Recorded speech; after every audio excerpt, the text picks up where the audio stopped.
Hello student. आज मैं आप लोगों को सुभाषितानी कक्षा 7 प्रथम अध्याय के में आए हुए श्लोकों को पढ़ाऊंगा।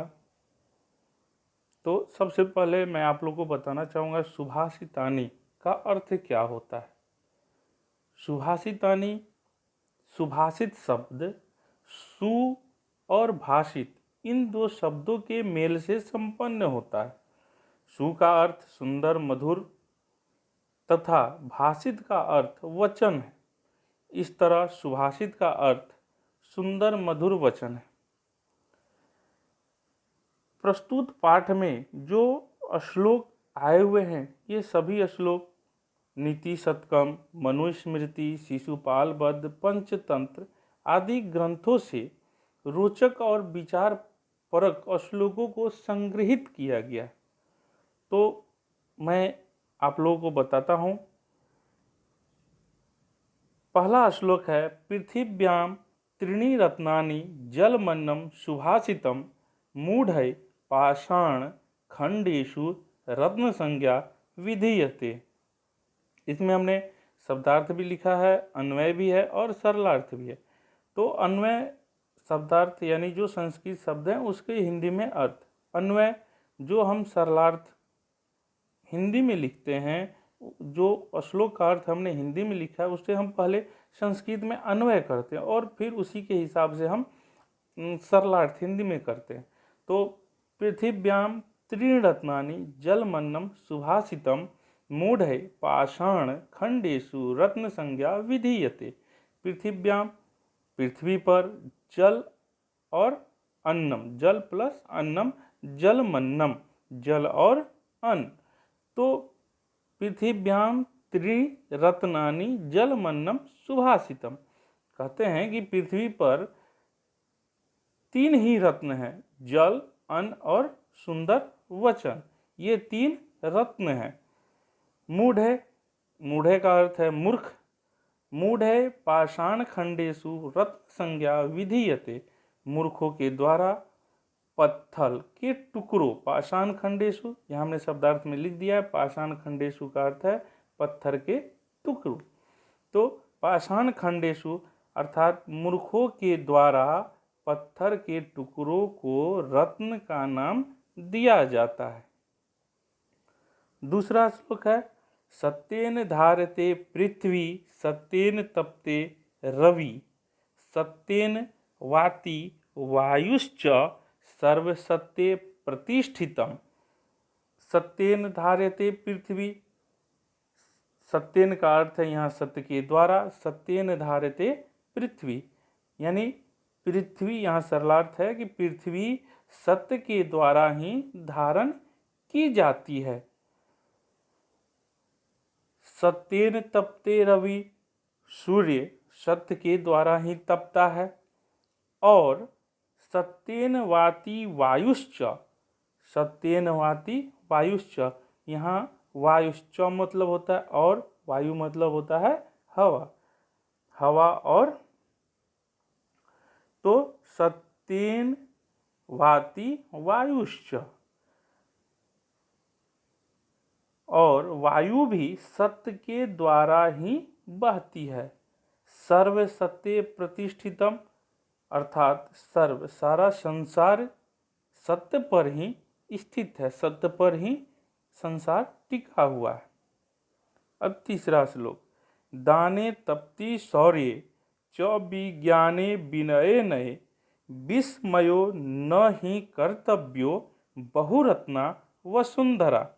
यहाँ हमने शब्दार्थ लिख दिया कि तपसी यानी तप में, च का अर्थ होता है और, विनय विनम्रता में, विज्ञाने विशेष ज्ञान में, विस्मय आश्चर्य में।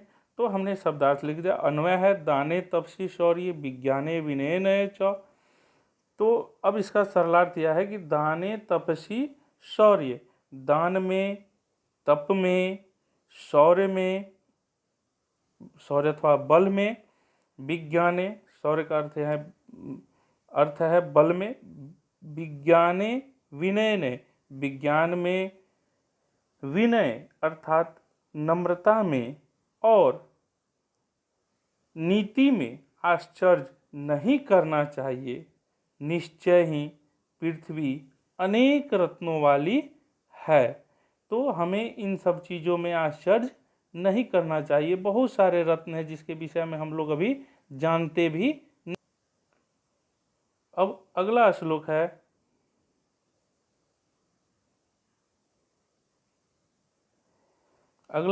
है, सिद्धिरेव सहासीत सद्भि कुर्वीत संगतिम सद्भि वीरवादम मैत्री च नासद्भि किंचिदाचरेत।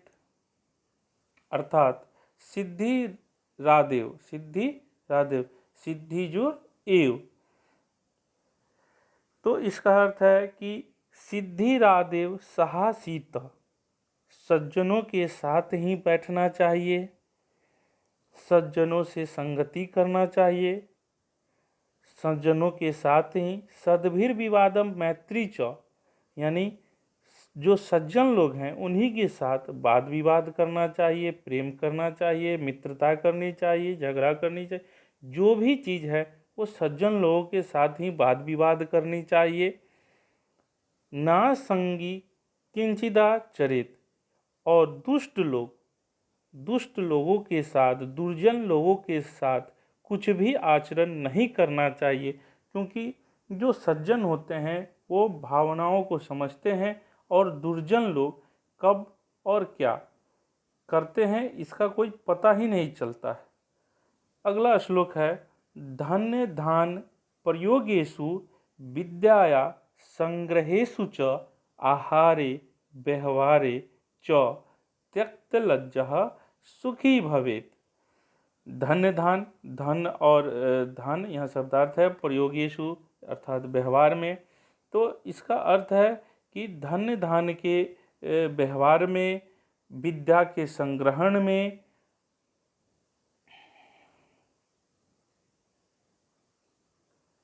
तो धन्य धान के प्रयोग में, विद्या के संग्रहण में, आहार और व्यवहार में, च त्यक्त लज्जा, इन सब चीज़ों में जो लज्जा होती है उनको त्याग देना चाहिए और खुलकर धन धान का प्रयोग करना चाहिए और विद्या का ग्रहण करना चाहिए, विद्या को संग्रहण करना चाहिए, अर्जित करना चाहिए।